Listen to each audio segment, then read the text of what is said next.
Welcome to Bind EduTech, and in this video lecture we are continuing to discuss some of the multiple choice questions and their options and the right option, how we can relate with it with the textbook. Her question का answer जो है वो हम लोग text book से भी relate करके दिखा रहे हैं आपको कि देखिए ये बात यहाँ लिखी गई थी, ये बात यहाँ बताई गई थी, ये सवाल यहाँ इस पार्ट से है क्लियरली, इसलिए दिखा रहा हूँ ताकि आपको ये समझ में आए कि टेक्स्ट बुक में चैप्टर का लाइन बाय लाइन स्टडी करना क्यों ज़रूरी है। क्योंकि क्वेश्चंस सॉल्व करने में, चाहे वो मल्टीपल चॉइस क्वेश्चंस हो, चाहे वो शॉर्ट टाइप क्वेश्चन हो, लॉन्ग टाइप क्वेश्चन हो, हर तरह के क्वेश्चंस को फेस करने का एक ही सबसे अच्छा और सबसे सरल उपाय है कि टेक्स्ट बुक में जो भी चैप्टर आप पढ़ रहे हो, चाहे पोएम पढ़ रहे हो, उसका वर्ड बाय वर्ड उसका पढ़ाई आपको समझ में आना चाहिए कि क्या लिखा हुआ है इस सेंटेंस में, इस वर्ड का क्या मतलब निकलता है। और वो समझाने का काम मैं अपने एक्सप्लेनेशन वीडियोस में करता हूँ टेक्स्ट बुक के थ्रू। तो वो वर्ड बाय वर्ड एक्सप्लेनेशन जो पढ़ेगा, सुनेगा, चाहे कैसे भी पढ़ेगा, वो आंसर्स जो है वो जल्दी चुन पाएगा और सही आंसर चुन पाएगा। क्वेश्चन नंबर 15 पे हम लोग पिछला क्लास फिनिश किए थे। क्वेश्चन नंबर 15 में पूछा गया था कि जब पहला इंडिकेशन आया डिज़ास्टर का, मतलब कि तूफ़ान आने का, डिज़ास्टर मतलब मैंने आपको बताया था कि डिज़ास्टर का मतलब है कोई ऐसी चीज़ जो तबाही ले आए, बर्बाद कर दे, बर्बादी को, तबाही को डिज़ास्टर बोलते हैं। और इंडिकेशन मतलब हिंट, जिसको हम लोग कॉमनली बोलते हैं कि first hint of the coming disaster, उसके बाद हुआ क्या, ये पूछा था। तो हमने आंसर में ये चुना था कि एक वेव, सी वेव, जो उनके वो वेव कैसा था, वर्टिकल था और almost twice of the other waves, बाकी जो वेव्स की हाइट्स थी उसके हाइट के दुगुना था इनका वेव। और ये वेव जो है ये आया था फर्स्ट इंडिकेशन। ये फर्स्ट इंडिकेशन वाला पैराग्राफ जो है ना, वो बहुत सारा क्वेश्चन वहाँ से बना सकता है हर सेगमेंट में, चाहे मल्टीपल चॉइस क्वेश्चंस हो, चाहे लॉन्ग शॉर्ट क्वेश्चन हो, कुछ भी। तो वो पैराग्राफ जहाँ पे फर्स्ट इंडिकेशन वाला बात लिखा गया है, ये यहाँ, इस पैराग्राफ को बहुत अच्छे से समझना होगा आपको, क्योंकि ये पैराग्राफ में से किसी भी सेगमेंट का क्वेश्चन पूछ सकता है, लॉन्ग भी, शॉर्ट भी, मल्टीपल चॉइस, तो कुछ भी पूछ देगा आपको इस चैप्टर से। जैसे आपको पूछ देगा कि फर्स्ट इंडिकेशन डिज़ास्टर का ये कब आया, किस टाइम,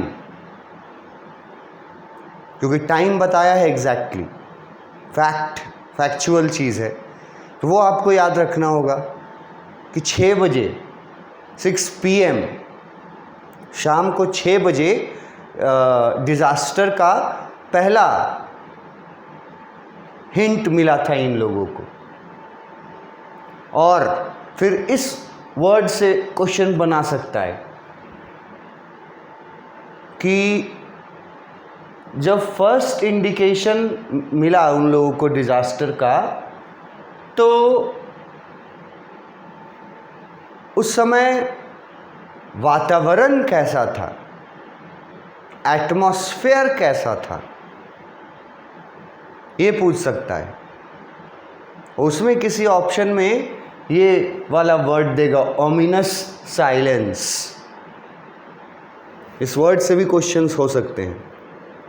6 बजे डेट क्या है वो, तो क्वेश्चंस जो है वो फर्स्ट इंडिकेशन वाला पैराग्राफ में बोल रहा हूँ कि बहुत ज़्यादा इम्पॉर्टेंट है। इसको बहुत अच्छे से देखना, सुनना, पढ़ना, लेक्चर्स में या क्लास में जहाँ भी आपको पढ़ाया जाए या वीडियो लेक्चर में आप देख सकते हैं, इसको पढ़ सकते हैं, इस पैराग्राफ को, कि मैंने कैसे एक्सप्लेन किया है क्या होता है ओमिनस वायलेंस। उसके बाद फिर ये सब जो लिखा हुआ है ना, wind dropped, sky immediately grew dark, the growing roar and an enormous cloud toward aft of the ship, ये सब से बहुत सारे क्वेश्चंस बन सकते हैं। तो ये पैराग्राफ थोड़ा इम्पॉर्टेंट समझ करके इसको ठीक से पढ़ना, क्योंकि ये शॉर्ट, लॉन्ग, मल्टीपल चॉइस किसी भी तरह के क्वेश्चन के लिए हो सकता है। यहाँ जैसे लिखा हुआ है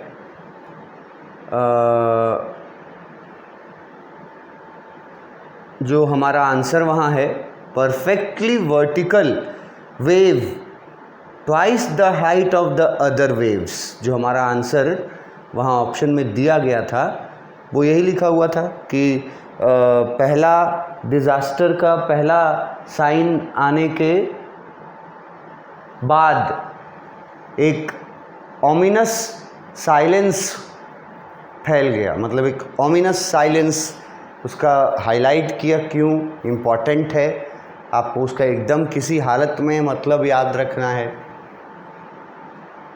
वो साइलेंस जो आने वाले तबाही का संकेत देता हो, उसको ओमिनस साइलेंस कहा गया है। तो ओमिनस साइलेंस हो गया था थोड़ी देर के बाद। उसके बाद क्या क्या हुआ, स्काई डार्क हो गया। उसके बाद लिखा है कि रोर वर्ड मैंने बताया है आपको, रोर वर्ड कि बहुत ज़्यादा शोर सुनाई देने लगा और एक बहुत बड़ा सा क्लाउड किसके ऊपर था, शिप के किस पार्ट के ऊपर था, एफ्ट ऑफ द शिप। अब जो लोग इसको पढ़ोगे वही जान पाओगे एफ्ट वर्ड का क्या मतलब है, और इसका मतलब नहीं जानोगे तो इससे रिलेटेड कोई क्वेश्चन का आंसर तुम नहीं दे पाओगे। अगर पूछ दिया कि वो शिप जो वर्टिकल वेव था वो शिप के किस पोर्शन के तरफ था, किस पोर्शन, क्या पोजीशन में, मतलब आगे था शिप के कि बाएं साइड था कि दाएं साइड था कि पीछे था, ये भी पूछ देगा मल्टीपल चॉइस क्वेश्चन में। कि लार्ज जो वेव्स थे वो मतलब किधर से आ रहे थे शिप के ऊपर, तो एफ्ट वर्ड का मतलब पता होगा तभी तुम इसका आंसर दे पाओगे। और एफ्ट वर्ड का मतलब अभी मैं नहीं बताऊंगा क्योंकि लेक्चर में मैं बता चुका हूं।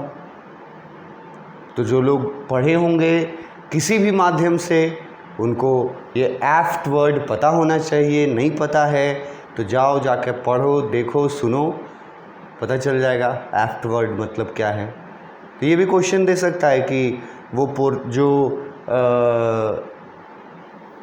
बहुत बड़ा वर्टिकल जो वेव था, सी वेव था, वो किस पार्ट के तरफ था, शिप के किस पार्ट के तरफ था, राइट, लेफ्ट, फ्रंट या बिलो। तो आपको आंसर लिखना होगा फ्रंट चुनना होगा, क्योंकि एफ्ट का मतलब मैंने आपको बताया है फ्रंट। तो ये बहुत इम्पॉर्टेंट क्वेश्चन, मतलब question answer point of view से बहुत इम्पॉर्टेंट पैराग्राफ है। टाइम पूछ सकता है, ऑमिनस साइलेंस के बारे में पूछ सकता है, फिर उसके बाद वहाँ का माहौल कैसे बदला, माहौल, क्योंकि ये फर्स्ट इंडिकेशन है ना, इसके पहले तक का माहौल बहुत अच्छा था और बहुत अच्छा सफ़र गुजरा था। यहाँ से इनका सफ़र में परेशानियाँ आनी शुरू हुई, जो इस पैराग्राफ में पूरा डिस्कस किया गया है कि क्या क्या हुआ। इसको एक सीन बना करके तुमको समझना पड़ेगा, अपने मन में एक सीनरी बनाना पड़ेगा कि क्या हुआ था, इमेजिन करना पड़ेगा कि शिप के सामने लगभग 30-40 मीटर ऊंचाई के जाइजेंटिक, एक वर्ड यूज़ किया है, बड़ा, बहुत बड़ा, विशालकाय समुद्र का एक लहर एकदम वर्टिकल रूप में 30-40 मीटर्स के हाइट का, वो शिप के फ्रंट साइड के ऊपर, सामने से ऊपर तक आ गया था। और उस 30-40 मीटर्स का जो वर्टिकल वेव था, उसी वेव का फ्रंट सबसे टॉप मोस्ट पोर्शन, सबसे ऊपर वाला पोर्शन, वेव का सबसे ऊपर वाला पोर्शन आ करके गिरा सीधा इनके शिप पर। तो यहाँ पे क्वेश्चन ये भी पूछ सकता है कि शिप के किस भाग के सामने वर्टिकल वो वेव दिखाई दिया था। फिर ये भी पूछ सकता है कि यहाँ लिखा है ना क्लाउड वाला, कि इन लोगों ने सोचा था, मतलब पहले नरेटर ने सोचा उसको देख करके कि शायद बादल छा गए हैं। पहला थॉट ये था कि बादल छा गया है शायद शिप के ऊपर। तो यहाँ से सवाल पूछ सकता है कि पहले वो क्या सोचा, बाद में क्या निकला वो। पहले इन्होंने सोचा कि बादल छा गया, लेकिन उसके बाद जब असलियत उसको पता चला, रियलिटी जब उसको पता चला, तो हॉरर वर्ड का यूज़ किया है। वो ये देख करके हॉरिफाइड हो गया कि जिसको वो क्लाउड समझ रहा है, वो क्लाउड नहीं है बल्कि एक वेव है। 30-40 मीटर ऊंचा वेव, ऐसा जैसा उसने कभी देखा नहीं था। इट वॉज परफेक्टली वर्टिकल और ऑलमोस्ट ट्वाइस द हाइट। तो क्वेश्चन ट्वाइस से भी पूछ सकता है, वर्टिकल से पूछ सकता है, उसको क्लाउड समझ बैठा था पहले, ये पूछ सकता है। हर दृष्टिकोण से इस पैराग्राफ को इम्पोर्टेंस देना, ज़रूर कोई ना कोई क्वेश्चन यहाँ से पूछेगा। माहौल कैसे बदला, तो सब लिखना पड़ेगा, यही सब। तो इस पैराग्राफ के में जो एक्सप्लेनेशन के जो पॉइंट्स दिए होंगे, वो आपको आंसर्स लिखने में मदद करेंगे। अगर कोई शॉर्ट क्वेश्चन या मीडियम 3 मार्क्स का, 2 मार्क्स का, 4 मार्क्स का क्वेश्चन पूछता है अपने अपने बोर्ड के अनुसार, तो ये पैराग्राफ बहुत इम्पॉर्टेंट है। फर्स्ट इंडिकेशन वाला पैराग्राफ, लाइन बाय लाइन आपको याद रखना चाहिए। इसी पैराग्राफ से ये हमारा क्वेश्चन दिया हुआ था, जिसका आंसर ये वर्टिकल वेव वाला दिया गया। नेक्स्ट क्वेश्चन है question number 16। What did they do to slow down the boat in the storm? जब तूफान में, समुद्री तूफान में उनका बोट फंस गया तो उन्होंने बोट को स्लो करने के लिए, बोट के स्पीड को स्लो करने के लिए क्या किया था? अब टेक्स्ट बुक में इस पार्ट में तुम पढ़े रहोगे तभी तो तुम इसका आंसर दे पाओगे या सही आंसर और जल्दी चुन पाओगे। इन्होंने शिप के बोट को स्लो करने के लिए, शिप के स्पीड को स्लो करने के लिए क्या किया? पहले मैं आपको टेक्स्ट बुक में लाता हूँ कि ये कहाँ पे है। टेक्स्ट बुक में स्लो करने के लिए इन्होंने क्या किया था, ये याद रखना कि ये जो डिज़ास्टर जो था उसका डेट 2 जनवरी, टाइम 6 PM, 2 जनवरी 6 PM, उसी समय ये डिज़ास्टर वाला घटना हुआ था, मतलब ये तबाही मची थी इनके ये में। तो पूछा है यहाँ कि क्वेश्चन में कि शिप के स्पीड को कम करने के लिए इन्होंने क्या किया। यहाँ देखो इस पैराग्राफ में यहाँ बहुत क्लियरली लिखा हुआ है, मैंने जब ये पार्ट पढ़ाया होगा, सॉरी, यहाँ लिखा हुआ है to slow down the boat, to slow the boat down we dropped the storm jib and lashed a heavy mooring rope in a loop across the stern।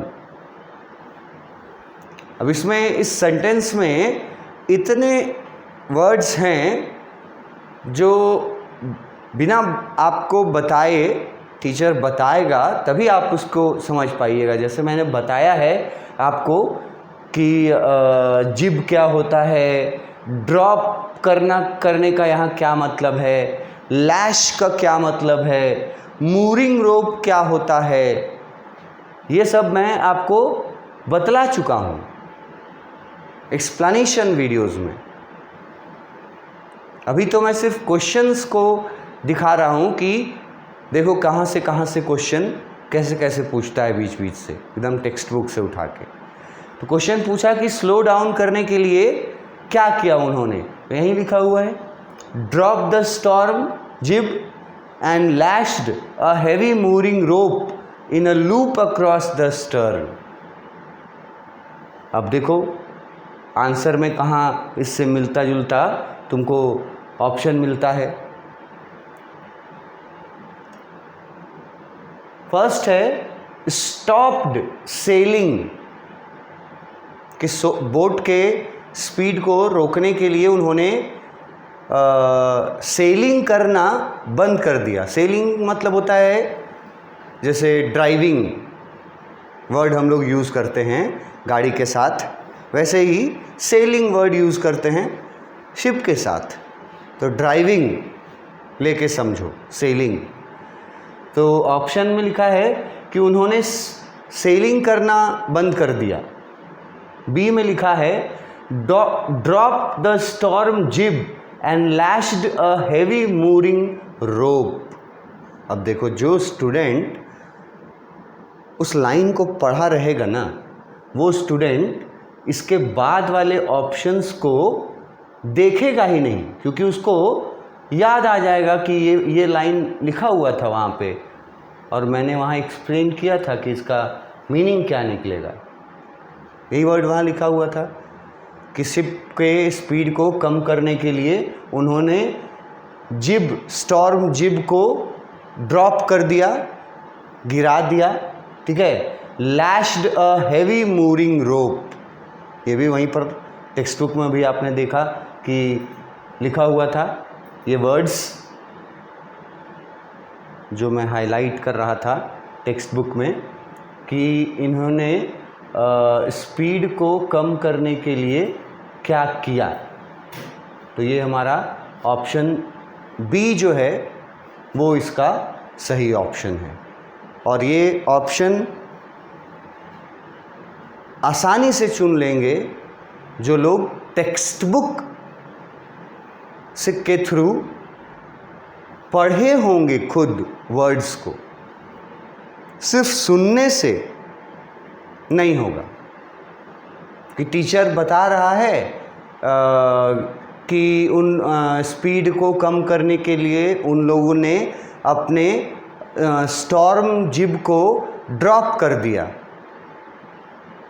और फिर ये लैश्ड अ मूरिंग रोप, ये टीचर बता दे, सिर्फ आप सुने और देखें नहीं इसको, टेक्स्ट बुक में पढ़े नहीं इसको, तो आप फिर आंसर आपके माइंड में नहीं आएगा, जल्दी नहीं आएगा, या करेक्ट आंसर नहीं आएगा।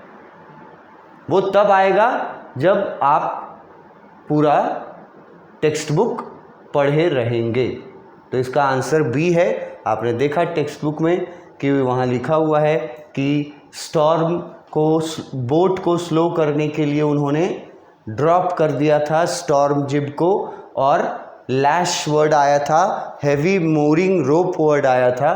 तो हमारे ऑप्शंस में जहाँ वो वर्ड्स हैं, वही ऑप्शन जो है वो हमारा सही ऑप्शन होगा ना। ज़रूरी है पढ़ना टेक्स्ट बुक को, नहीं तो फिर कंफ्यूजिंग करने वाला क्या है। देखो, ये स्टॉप्ड सेलिंग वर्ड भी तो कंफ्यूजिंग कर रहा है। जो अच्छे से नहीं पढ़े रहेगा उसको तो ऑप्शन वो गेस करेगा कि स्पीड कम करने के लिए क्या करेगा, सेलिंग करना बंद कर देगा, गलत ऑप्शन चुन लेगा। फिर ऑप्शन सी भी देख लो, जस्ट ड्रॉप द स्टॉर्म जिब, खाली लिखा है कि स्टॉर्म जिब ड्रॉप किया, और ये लैश करने वाला बात नहीं लिखा है, कंफ्यूज करने के लिए। कि अगर सिर्फ याद रहेगा किसी को जस्ट ड्रॉप द स्टॉर्म जिब, और ये वो पढ़ा हुआ नहीं रहेगा, उसके आगे का words lashed a heavy mooring rope, जो सेंटेंस हम दिखा रहे थे, अगर वो नहीं पढ़ा रहेगा तो फिर ये चुन लेगा, वो भी गलत हो जाएगा। और डी में लिखा है did nothing and waited to storm to calm down, वो तो गलत होगा। उन्होंने डी में लिखा है कि उन्होंने कुछ नहीं किया स्पीड को कम करने के लिए, वो लोग वेट कर रहे थे कि कब तूफान थमेगा और स्पीड कम होगा। ये तो पूरी तरह से गलत आंसर है, ये कंफ्यूजिंग आंसर है। स्टॉर्म जिब के बाद ड्रॉप करने के बारे में लिख दिया, लेकिन उसके आगे वाला लाइन वर्ड्स को नहीं लिखा जो कि इसमें लिखा हुआ है, और ये तो कहीं से हो नहीं सकता। तो ये जो वर्ड्स हैं जो आपको टेक्स्ट बुक में पढ़ने के लिए दिया गया है, वर्ड्स, लाइंस, ये कितने हेल्पफुल होते हैं आंसर चुनने में, जल्दी भी और सही भी। अब जिसको लैश्ड और मूरिंग वर्ड नहीं पता रहेगा, नहीं पढ़ा होगा, वो बोले तो गलत आंसर चुन लेगा, या तो सी चुन लेगा या तो ए चुन लेगा। जो डीपली पढ़ा रहेगा उन वर्ड्स को, वही जो जिस स्टूडेंट को मूरिंग रोप का मीनिंग पता हो, मैंने इसका मीनिंग बताया है, लैश्ड का मीनिंग मैंने बताया है, और वहाँ लूप वर्ड यूज़ हुआ है वो बताया है, स्टर्न वर्ड क्या होता है ये भी मैंने बहुत बार बताया है। लाइन बाय लाइन पढ़ोगे तो किसी तरह के क्वेश्चन में प्रॉब्लम नहीं आएगा, और सिर्फ समरी पे डिपेंड करोगे या सिर्फ सुन करके खुद पढ़ोगे नहीं तो सक्सेसफुल नहीं रहोगे। स्पेशली वो लोग जो लोग अपने आप को थोड़ा मतलब मार्क्स में, ग्रेड में ऊपर रखना चाहते हैं। पास किया जा सकता है सुन करके। बहुत स्टूडेंट जो इंग्लिश बैकग्राउंड से होते हैं वो फर्स्ट डिवीज़न भी ले आते हैं, 60% मार्क्स भी ले आएंगे, 65 भी ले आएंगे, लेकिन अगर आपको और ऊपर मार्क्स आपको एक्सपेक्ट करना है, जैसे मैंने कहा कि 90s में चाहिए आपको कि मेरा 90 से प्लस में रहे, तो फिर आपको वो पूरा जो टेक्स्ट बुक है वर्ड बाय वर्ड पढ़ करके समझना होगा और टीचर के बताने के बाद खुद रिवाइज करके समझना होगा, तब आप क्वेश्चंस का आंसर देने के लिए रेडी रहिएगा। तो ये देखा आपने कि ये एग्जैक्ट वर्ड यूज़ किया है, यहाँ पे कंफ्यूजिंग वर्ड दिया है अधूरा दे करके, तो the answer is answer B. Next class में इससे आगे बढ़ेंगे। Thank you.